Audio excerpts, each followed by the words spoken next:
बिस्मिल्लाहिर्रहमानिर्रहीम। प्रीवियसली हमने एंजाइम्स के चैप्टर का इंट्रोडक्शन दिया था कि एंजाइम्स होते क्या हैं।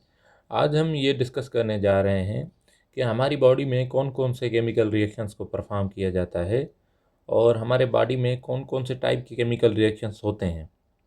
वो रिएक्शंस जिनको एंजाइम क्या करते हैं, जल्दी परफॉर्म करवाते हैं, उन रिएक्शंस को समझने की कोशिश करेंगे। तो जो भी हमारी बॉडी में केमिकल रिएक्शंस, सारे के सारे केमिकल रिएक्शंस जो भी परफॉर्म होते हैं, उन सारों को कंबाइंड कर कर नाम दिया गया है, जिसको हम क्या कहते हैं, मेटाबॉलिज्म। क्या कहते हैं? मेटाबॉलिज्म। मेटाबॉलिज्म। अब समझते हैं मेटाबॉलिज्म है क्या। Metabolism is the sum of all chemical reactions. ये क्या है? सम है। That occurs within an organism to sustain life. एक ऑर्गेनिज्म की लाइफ के अंदर, बॉडी के अंदर जो होते हैं कि हमारी ज़िंदगी को क्या कर सकें, सस्टेन कर सकें। मेटाबॉलिज्म को टू सब कैटेगरीज में, सब सेट्स में डिवाइड किया गया है। पहली का नाम है कैटाबॉलिज्म और दूसरी का नाम है एनाबॉलिज्म। अब कैटाबॉलिज्म क्या है? Catabolism involves the break down of complex molecules into simpler ones. Catabolism क्या है कि किसी भी बड़े मॉलिक्यूल्स को ब्रेक कर रहे हैं छोटे मॉलिक्यूल्स में।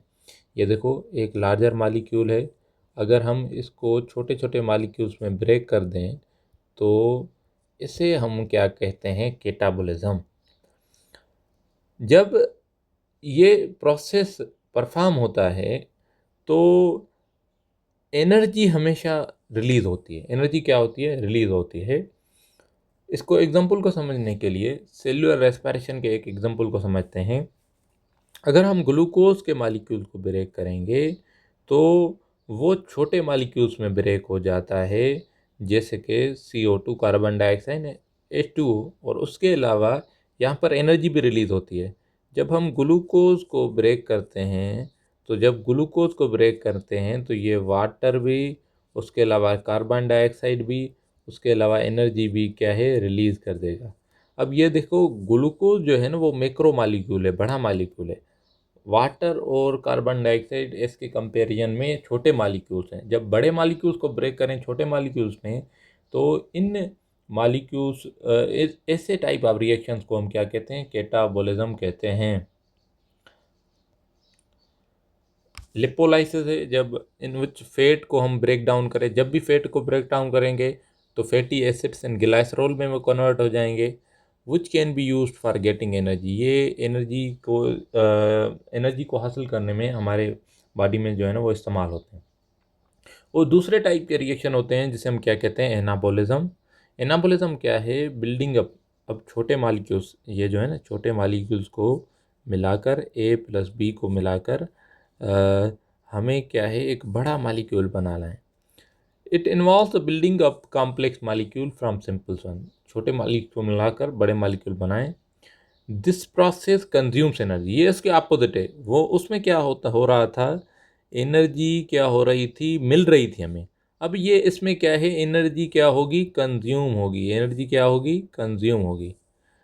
फोटोसिंथेसिस इज, फॉर एग्जांपल आपको दे रहे हैं फोटोसिंथेसिस। फोटोसिंथेसिस में क्या होता है, ग्लूकोज और H2O ये जब ज्वाइंट होते हैं, carbon dioxide and water H2O जब ज्वाइंट होते हैं तो क्या बनाते हैं, ग्लूकोज बनाते हैं।